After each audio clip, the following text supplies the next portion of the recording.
In the winter of 1940, as German bombers carved fire through the skies over London, the fate of the British Empire was not being decided solely by bombs, bullets, or armies. It was being decided by accountants. Deep beneath the streets of Whitehall, in the underground war rooms where Winston Churchill planned Britain's survival, a quieter and far more dangerous battle was unfolding. A battle fought not with Spitfires or destroyers, but with balance sheets, gold reserves, and foreign exchange. On the surface, Britain still looked like the greatest power on earth, a vast empire stretching from Canada to India, from Africa to the Pacific. Pink territories covered nearly a quarter of the world map. The Royal Navy still ruled the seas. London was still spoken of as the financial capital of the world. But beneath that illusion of strength was a fatal weakness. Britain was running out of money. Total war had transformed conflict into an industrial furnace. Steel, oil, food, aircraft, ammunition, everything was consumed at a scale never before imagined. And Britain, an island nation, imported almost all of it. Every bomb dropped on Germany, every convoy crossing the Atlantic, every factory running day and night was paid for in dollars. Dollars Britain no longer had. By late 1940, the truth had become impossible to hide inside the treasury. The gold was vanishing. Overseas investments were being liquidated. The financial inheritance of a century was being burned in a matter of months. Britain was not merely short of cash, it was approaching insolvency. Winston Churchill understood this reality with brutal clarity. In December 1940, he sat down to write one of the most important letters of his life. It was addressed to Franklin Delano Roosevelt, the President of the United States. Churchill was famous for his mastery of language, for speeches that stiffened spines and rallied nations. But this letter was different. This was not rhetoric. It was a confession. Churchill explained the military situation, the U-boat menace, the desperate need for ships, aircraft, and weapons. And then carefully, he revealed the truth Britain dared not admit publicly. The British Treasury was nearing the point where it could no longer pay for the war. Britain could fight, but Britain could no longer afford to fight. It was an admission of financial defeat. Across the Atlantic, Roosevelt read the letter and immediately grasped its significance. If Britain fell, the United States would eventually face Nazi Germany alone.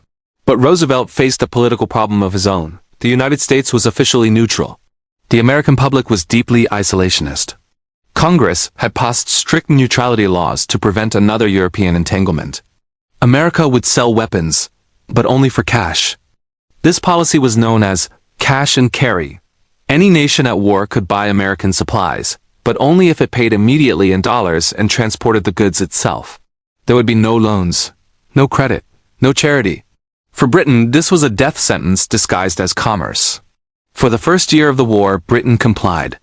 It drained its gold reserves. In a secret operation known as Operation Fish, the British government shipped the nation's remaining gold and securities across the Atlantic under naval escort. Billions of dollars in wealth were moved in the largest physical transfer of capital in history. By 1940, the vaults were empty. British purchasing agents in Washington had contracts they could not sign. Orders for aircraft, tanks, and ammunition sat frozen on desks because London could no longer send dollars to pay for them. Britain had reached the edge of the abyss. Roosevelt wanted to help, but not at the cost of breaking American law or enraging voters. What he needed was a solution that appeared generous while remaining profitable. A policy that could be sold as pragmatism, not charity. That solution became known as Lend-Lease.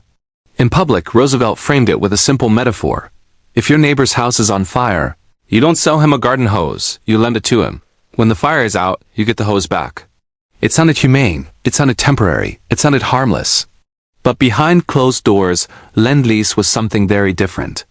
It was not a friendly loan between equals. It was a restructuring agreement imposed by a creditor on a bankrupt power. The man who ensured this reality was enforced was the U.S. Treasury Secretary, Henry Morgenthau Jr. He was committed to defeating fascism, but even more committed to protecting American financial interests. Before approving a single dollar of aid, Morgenthau demanded proof that Britain had exhausted every other option. He ordered a full audit of the British Empire. Not just government assets, but private holdings, factories, companies, investments, everything. Britain was being treated not as an ally, but as a failed corporation in receivership. British negotiators were stunned. Never in its history had Britain been forced to open its books to a foreign power. But they had no leverage. Without American supplies, Britain would starve. And so, reluctantly, they complied. What followed was not assistance, it was extraction. American officials scrutinized British overseas assets and began identifying targets for forced liquidation. Profitable companies owned by British firms in the United States were marked for sale. The logic was ruthless. Why should the American taxpayer fund Britain's war if Britain still owned valuable assets on American soil? One of those assets would become the symbol of Britain's financial subjugation. The sale was not voluntary. The price was not fair. And the consequences would echo for decades. Lend-Lease kept Britain alive. But it did so by draining the empire of its remaining wealth. The war was no longer being fought solely on battlefields. It was being fought in treasury offices, contract negotiations, and currency markets. This was the moment the British Empire stopped being a global creditor and became a debtor. And the dollar was the weapon that made it possible. The most painful lesson of Lend-Lease was not learned in speeches or treaties. It was learned in boardrooms. As American officials combed through Britain's overseas holdings, they were not looking for symbols of empire or history. They were looking for cash flow, profitable assets. Companies that could be converted into dollars quickly. To the United States Treasury, the British Empire was not a civilization. It was a balance sheet. One asset stood out above all others: American Viscose Corporation. It was the largest producer of rayon and artificial silk in the United States. A massive industrial giant, highly profitable, strategically important. And crucially, it was owned by a British parent company. For decades, American Viscose had been a jewel in Britain's overseas investment crown. Its dividends flowed steadily back to London, helping offset Britain's chronic trade deficits. It was exactly the kind of asset Britain needed to survive after the war. Henry Morgenthau identified it immediately. To him, American Viscose represented a contradiction. If Britain still owned such a valuable company on U.S. soil, why should the American taxpayer subsidize Britain's war? Why should a farmer in Iowa pay for a tank while a British company earned millions in New Jersey? The verdict was simple. Britain had to sell. The British negotiators resisted. They argued that selling such an asset in the middle of a war would be financial suicide. The market knew Britain was desperate. Any sale would be a fire sale. They would receive pennies on the dollar. Morgenthau was unmoved. The Lend-Lease bill was still being debated in Congress. Isolationists were attacking it, claiming Britain was secretly wealthy and trying to trick America into paying its bills. Morgenthau needed proof, a visible sacrifice that would silence critics. American Viscose became that sacrifice.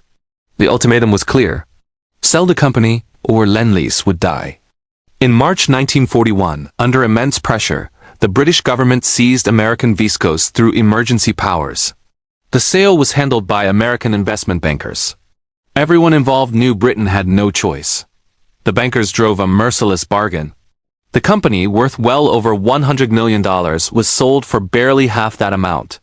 The proceeds went directly into the U.S. Treasury to pay for weapons. Meanwhile, the British government had to compensate the original owners back home, adding to its internal debt. It was not commerce, it was foreclosure. For Britain's ruling elite, the sale marked a psychological turning point. The myth of partnership with the United States was shattered. Britain was not an equal ally. It was a junior power being stripped of assets to survive. And this was only the beginning. While financial negotiators fought over companies and contracts, another deal was unfolding that would permanently reshape global power. Britain was desperate for destroyers. German U-boats were sinking merchant ships faster than Britain could replace them. The Atlantic lifeline, food, fuel, and raw materials, was being severed. Without ships, Britain would starve. Churchill begged Roosevelt for help. The United States had dozens of old, World War I-era destroyers sitting idle in naval yards, obsolete, rusting, of little value to the modern U.S. Navy. Roosevelt agreed to provide them, but again, there would be a price. In exchange for 50 outdated destroyers, the United States demanded 99-year leases on a chain of British naval and air bases across the Atlantic. From Newfoundland to the Caribbean. From Bermuda to Jamaica, Trinidad, and British Guiana. Think about the scale of that transaction. Britain handed the United States a strategic footprint across the entire Western Hemisphere, bases that would project American power for generations. In return, it received ships that barely met wartime standards. It was a geopolitical fire sale. Britain was trading long-term imperial infrastructure for short-term survival, sovereignty for calories, influence for fuel. This deal marked the moment when American power replaced British power in the Atlantic. Not through conquest, but through contract. By the time the Lend-Lease Act was formally signed in March 1941, Britain had been stripped clean. The gold was gone. Overseas investments were being sold. Bases were leased. The treasury was empty. In public, Lend-Lease was celebrated as the arsenal of democracy, a noble act of solidarity, and in military terms, it worked. The tanks, planes, oil, and food kept Britain alive. But financially, it sealed Britain's fate. Lend-Lease was not a gift, it was a lease.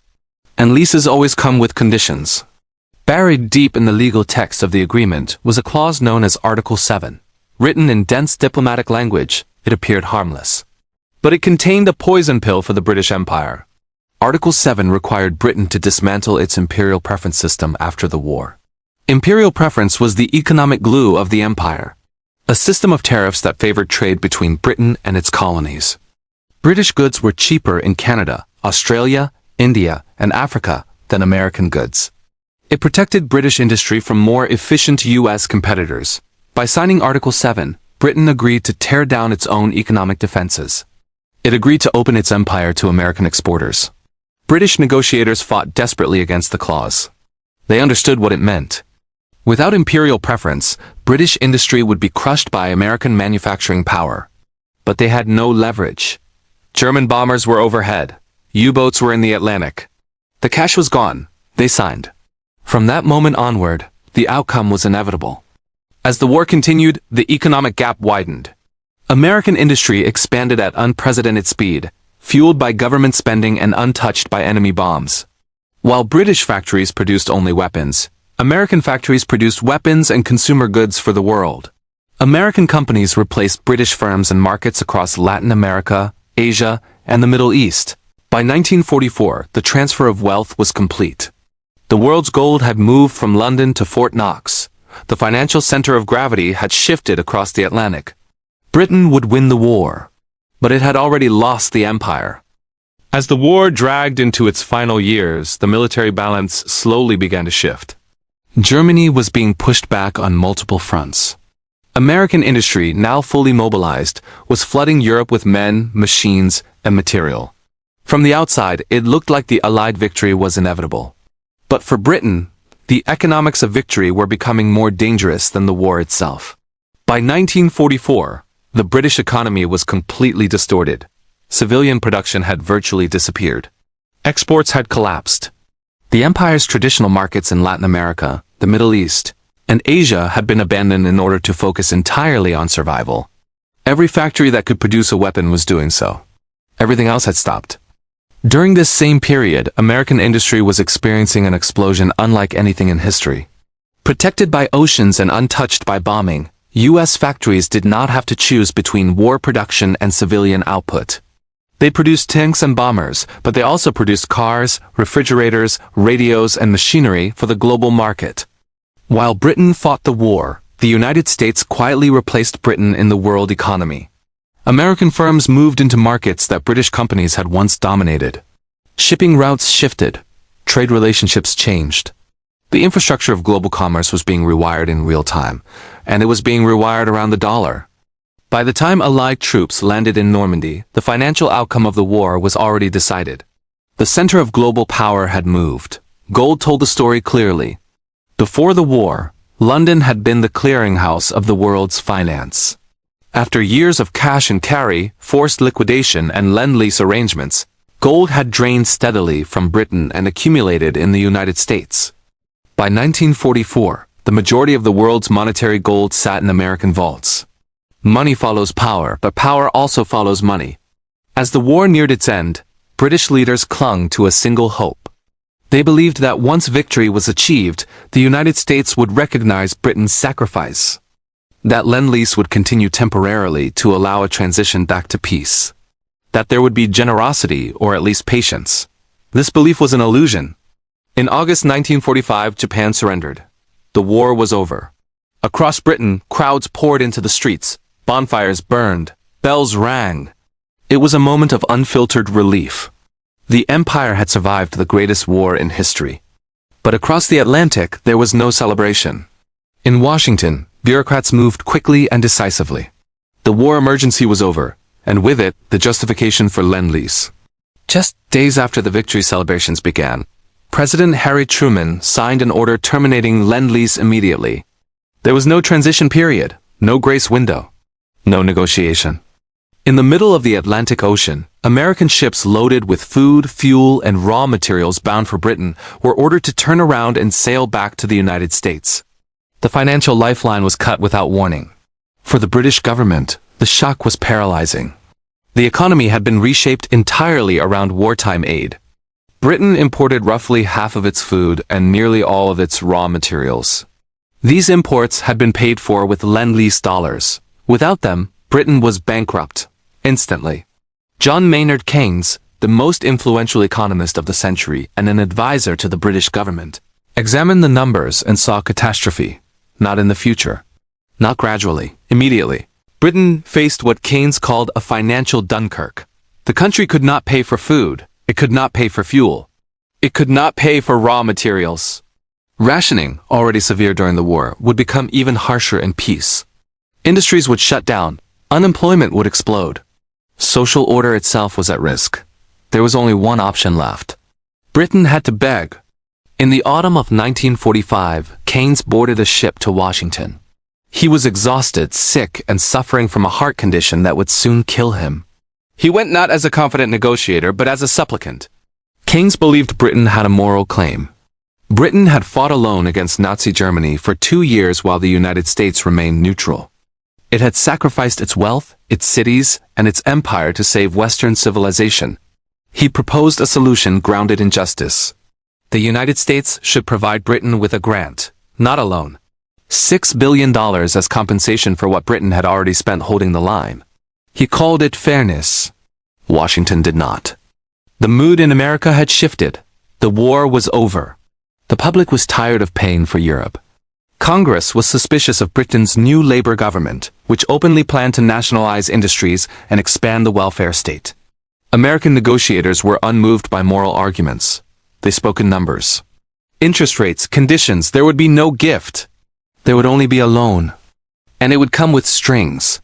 The offer was $3.75 billion, barely enough to keep Britain from starvation. And it came with terms designed not to rebuild the British Empire, but to dismantle what remained of its economic independence. Keynes argued fiercely against them. He warned that the conditions would destroy Britain's financial stability. He was ignored. Britain had no alternative. To refuse meant collapse. Reluctantly, bitterly, Parliament accepted the deal. Keynes returned home defeated. Within months, his heart gave out. The strain of trying to save his country from its closest ally had broken him. But the true consequences of the loan had yet to be felt.